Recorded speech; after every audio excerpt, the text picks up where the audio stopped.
Andrew, you've built more than 65 data products over your career.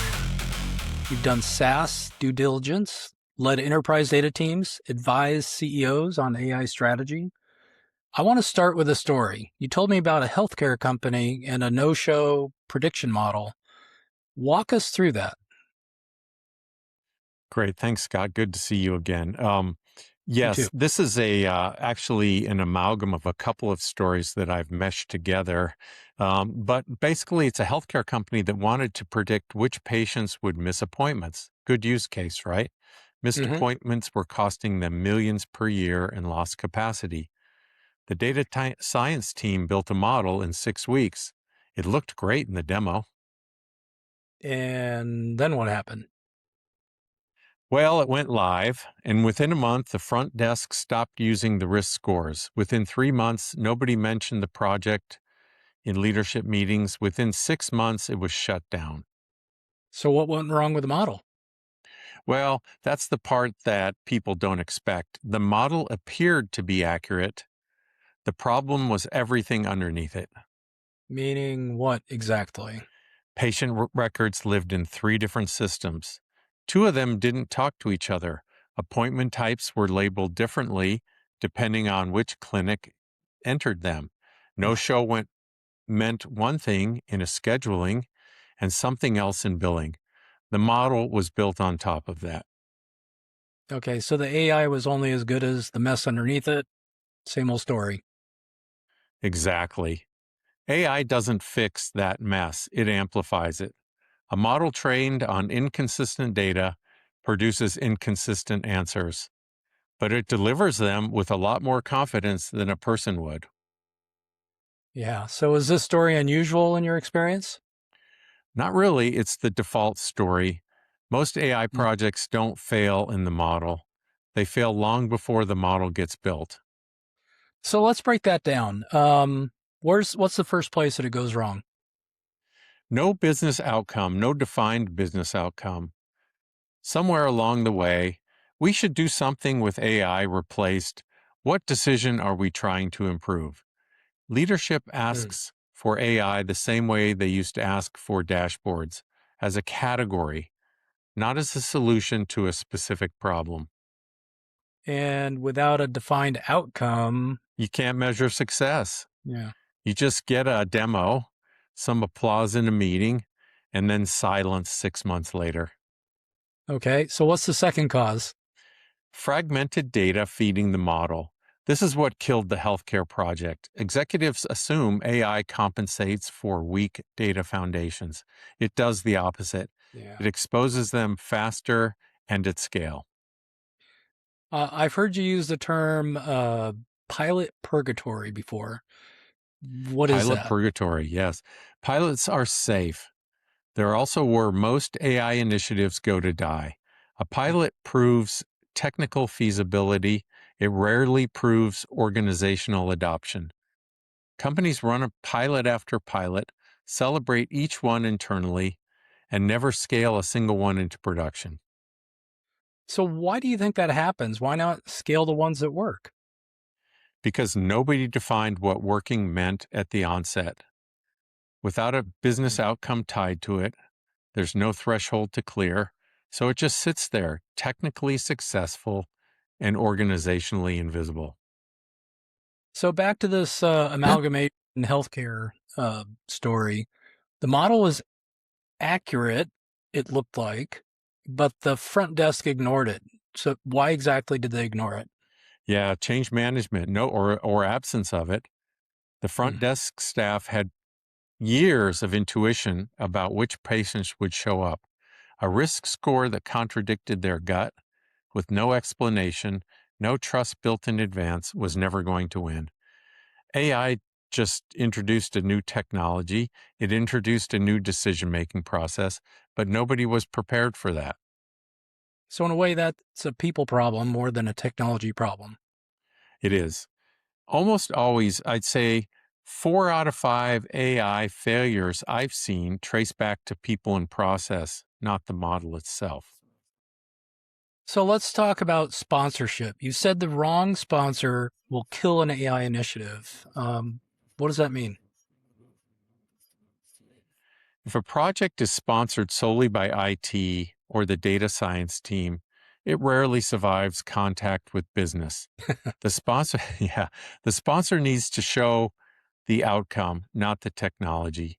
If the person accountable for the result can't explain why it matters in one sentence to the frontline employee, the project is already at risk.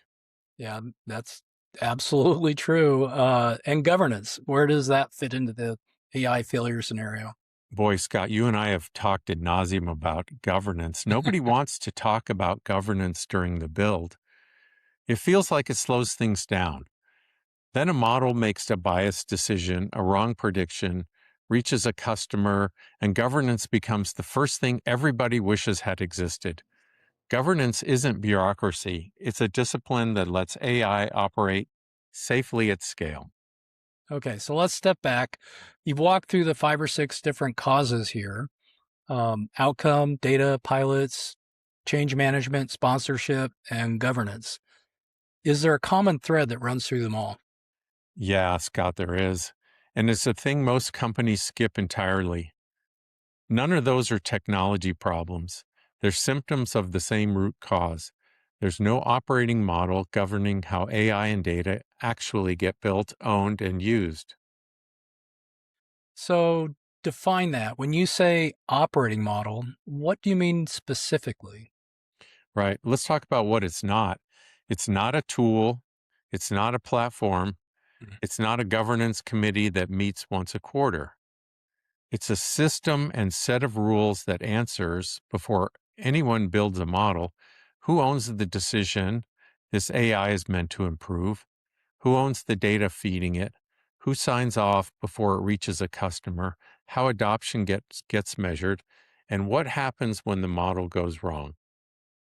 And also, how is this going to add value to the business, right? So without all of that, then Every AI project starts from zero. Every team reinvents governance and ownership on the fly, usually under deadline pressure. Usually after the pilot's already been demoed to the board. That's ouch. exactly what happened to the healthcare company. They didn't need a better model. They needed an operating model that made no show mean the same thing everywhere before anyone touched the algorithm.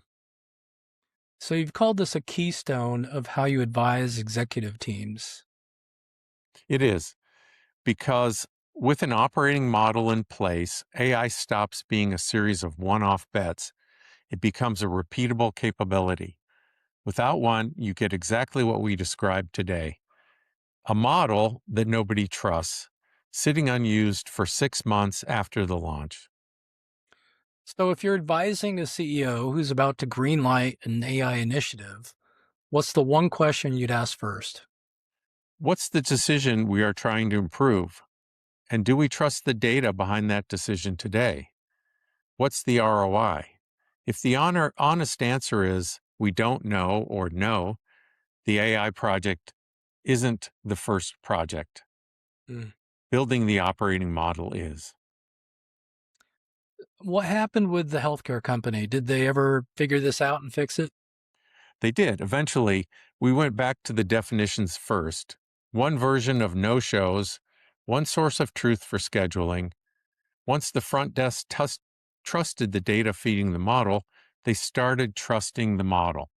It took 4 months of unglamorous work before we touched the algorithm again. Yeah.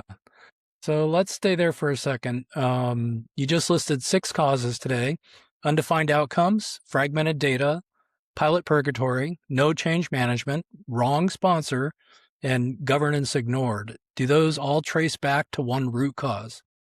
It is, and it's what that we've been talking about, and the thing that most companies skip. All 6 symptoms are the same missing piece: an operating model for how data and AI decisions get made, owned, and sustained. So that's starting to sound like a broken record here, the operating model. Explain the difference between that and a project. A project has a start date and an end date. You build a model, run a pilot, declare success, and move on. An operating model doesn't end.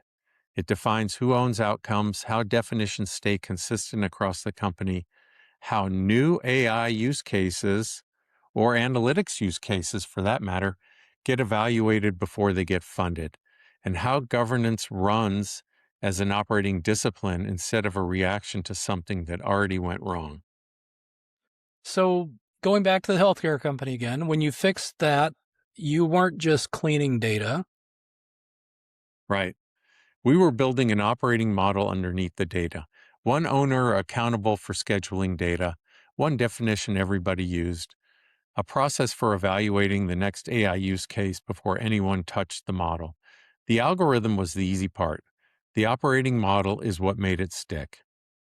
So the lesson isn't don't do AI.